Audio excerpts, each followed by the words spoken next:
ଆପଣଙ୍କ CB Raman actually ये देखते हैं सिवी रमन एक्चुअली सिवी रमनटा तो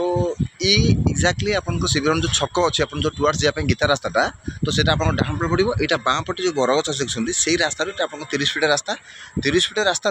निरबेट आप 100 मीटर आसला ये आपंकर देखिए ये बहुत बढ़िया लोकेशन आप घर अच्छी जोटा कि आप गोटे 8300 स्क्वायर फुट आप एरिया गोटे प्लट टाइम कह गले ये जो देखते यार यहाँ गोटे तार फ्रंट रोडटा ये जो पाचिटा अच्छी पाचीर यहाँ फ्रंट रोडटा ये आप 20 फुट रोड आप पाइबे ये वन साइड रोड गोटे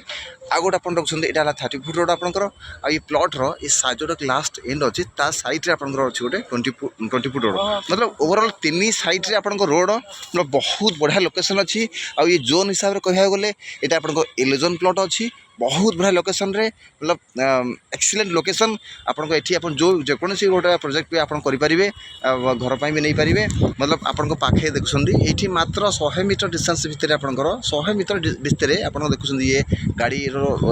गाड़ी जावास जोटा कि आप NH16 एक्चुअली बहुत बढ़िया location interest person please call me thank you so much.